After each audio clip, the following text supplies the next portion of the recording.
नमस्कार प्रिय दर्शकों, एक बार फिर स्वागत है आपका हमारे नए वीडियो में। प्रिय दर्शकों, आज फिर हम नया वीडियो नई जानकारी लेकर हाजिर हुए हैं। प्रिय दर्शकों, आज का ये वीडियो बहुत ही खास और मोटिवेशनल होने वाला है। दर्शकों, आज का जो प्रसंग है, आज की जो कहानी है स्त्री के आगे क्यों झुकता है इंसान, जानिए औरत की ताकत।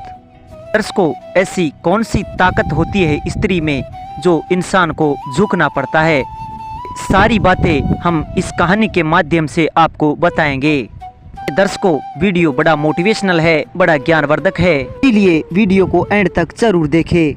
दर्शकों, इससे पहले जो लोग हमसे नए जुड़े हैं वो हमारे चैनल को सब्सक्राइब कर ले, ताकि हमारा आने वाला हर वीडियो पहले आप लोगों तक पहुंच सके और उसका आप लाभ उठा सके। दर्शकों, आपने देखा होगा, चाहे दुनिया का कोई भी इंसान हो, चाहे कमज़ोर हो, चाहे पहलवान हो, चाहे वो बलवान हो, और चाहे राजा हो और चाहे राक्षस हो, तब भी वो स्त्री के समक्ष पहुंचता है तो वो उसके सामने झुक ही जाता है। तो ऐसा क्या है स्त्री के अंदर, ऐसी कौन सी ताकत है तो स्त्री के सामने मर्द झुक जाता है। स्त्री की इस बात के साथ साथ आपको और भी बताएंगे ब्राह्मण और राजा के बारे में भी। ब्राह्मण और राजा के भी सामने हर इंसान झुक जाता है। आपने देखा होगा, राजा और ब्राह्मण को भी कोई भी प्राणी उनके समक्ष जाता है तो वो झुक करके ही बात करता है, अर्थात वो झुक ही जाता है। तो ब्राह्मण के भी और राजा के भी अंदर ऐसी कौन सी ताकत है तो हर इंसान झुक जाता है। दर्शकों, ये बात भी आपको इस वीडियो में बताई जाएगी। सबसे पहले बात करेंगे स्त्री के बारे में कि स्त्री के अंदर ऐसी क्या ताकत है, ऐसी क्या खूबी है तो हर इंसान झुक जाता है। आइए जानते हैं इस वीडियो के माध्यम से। ये दर्शकों, इस बात पर आचार्य चाणक्य जी अपनी नीति में बहुत ही अच्छी बात कहते हैं। दर्शकों, आचार्य चाणक्य जी को तो दुनिया जानती है। आचार्य चाणक्य जी चंद्रगुप्त मौर्य के महामंत्री और एक श्रेष्ठ विद्वान थे, और ये बहुत बुद्धिमान थे, ये बहुत बुद्धि के धनी भी थे। आचार्य चाणक्य जी को कई वर्षों की गहरी समझ तो थी ही, साथ ही में इन्हें व्यवहारिक जीवन का हर परिस्थिति का इन्हें अनुभव था, मालूम था। ये दर्शकों, चाणक्य जी को कौटिल्य और विष्णुगुप्त के नाम से भी जाना जाता है। इनके द्वारा लिखित नीति शास्त्र में मनुष्य के जीवन के बहुत से पहलू से संबंधित बहुत से महत्वपूर्ण ज्ञान लिखे गए हैं। ये दर्शकों, प्रत्येक स्त्री और पुरुष में कुछ विशेष गुण संज्ञा होती है, और समय पड़ने पर इन शक्तियों का सही प्रयोग किया जाए तो हर कार्य को सिद्ध किया जा सकता है। ये दर्शकों, आचार्य चाणक्य जी ने नीति शास्त्र में स्त्री व ब्राह्मण व राजा की सबसे बड़ी ताकत के बारे में बताया गया है, को दर्शाया है। तो आइए चलते हैं उन बातों की ओर। इन तीन विषयों पर चाणक्य नीति क्या कहती है, स्त्री के ताकत के बारे में चाणक्य नीति क्या कहती है। ये प्रिय दर्शकों, जानते हैं इन महत्वपूर्ण बातों को। ये दर्शकों, स्त्रियों की ताकत क्या है। सर्वप्रथम दर्शकों, स्त्रियों की ताकत है सौंदर्य और वाणी। नीति शास्त्रों के अनुसार किसी भी स्त्री का सौंदर्य और यौवन ही सबसे बड़ी शक्ति होती है, और इसके अलावा स्त्री की मधुर वाणी सबसे बड़ी ताकत होती है। दर्शकों, सौंदर्य कुछ दिनों में समाप्त हो जाता है, लेकिन मधुर वाणी वाली स्त्री हर जगह सम्मान प्राप्त करती है और अपने परिवार का मान भी बढ़ाती है, क्योंकि ऐसी स्त्रियों के आगे बड़े बड़े बलवानों को झुकता देखा है। प्रिय दर्शकों, इसी वजह से यही ताकत है स्त्रियों के अंदर, तो इंसान स्त्री के समक्ष झुकता है। दर्शकों, अब बताते हैं कि ब्राह्मण की सबसे बड़ी ताकत क्या होती है। दर्शकों, नीति शास्त्रों के अनुसार ब्राह्मण की शक्ति का ज्ञान माना जाता है।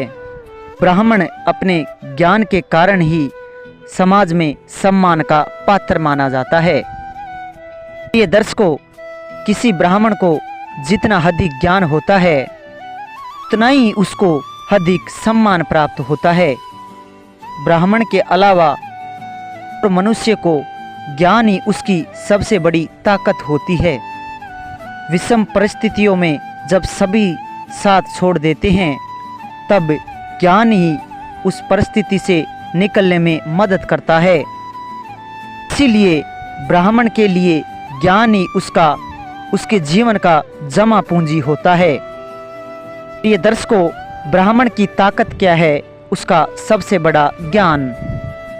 प्रिय दर्शकों, अब बात करते हैं राजा की ताकत के बारे में कि राजा के अंदर ऐसी कौन सी ताकत होती है। प्रिय दर्शकों, राजा के अंदर बड़ी ताकत होती है उसका बाहुबल। आचार्य चाणक्य नीति जी कहते हैं किसी भी राजा की सबसे बड़ी शक्ति होती है का स्वयं का बाहुबल होता है। राजा के कई मंत्री और साहेब होते हैं, आपने देखा होगा। लेकिन जब राजा स्वयं कमजोर हो तो वो शासन नहीं कर सकता है। इसीलिए प्रजा के साथ अपने अधीनस्थ लोगों और सभी व्यवस्थाओं को सुचारू रूप से चलाने के लिए राजा का ताकतवर होना अति आवश्यक होता है, अति अनिवार्य होता है। प्रिय दर्शकों, राजा की ताकत होती है सबसे बड़ी उसका बाहुबल। अगर बाहुबल जिस राजा के अंदर नहीं होगा, स्वयं में शक्ति नहीं होगी, स्वयं का बाहुबल नहीं होगा, तो वह राजा जो है एक दिन राज्य चलाने में हार जाएगा, यानी वो धोखा खा जाएगा। प्रिय दर्शकों, अब तो आप जान ही गए होंगे स्त्री की सबसे बड़ी ताकत क्या है। कहने का मतलब है स्त्री की सबसे बड़ी ताकत उसका सौंदर्य एवं उसकी मीठी बोली होती है।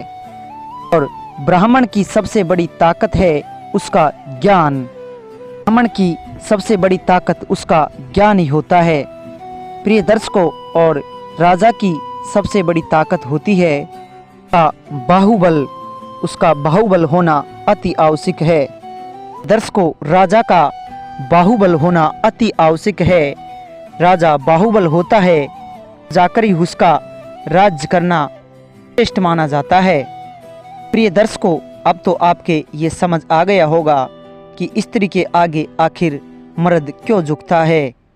स्त्री के आगे मर्द इसीलिए झुकता है क्योंकि उसका सौंदर्य और उसका यौवन और उसकी मीठी बोली के कारण ही मर्द झुकना पड़ता है, मर्द को झुकना पड़ता है। दर्शकों, हमारी ये कहानी यहाँ पर समाप्त होती है। हम उम्मीद करते हैं कि आपकी आज की ये कहानी आपको बेहद पसंद आई होगी और इससे आपको कुछ शिक्षा भी मिली होगी। ये दर्शकों, अगर हमारा वीडियो आपको अच्छा लगा है तो लाइक शेयर कमेंट करके ज़रूर बताइए और साथ ही जो लोग हमसे नए जुड़े हैं वो हमारे चैनल को भी सब्सक्राइब कर ले ताकि हमारा आने वाला हर वीडियो पहले आप लोगों तक पहुंच सके और आप उसका फ़ायदा उठा सके। ये दर्शकों, मिलते हैं जल्दी नए वीडियो में। जी नमस्कार, धन्यवाद।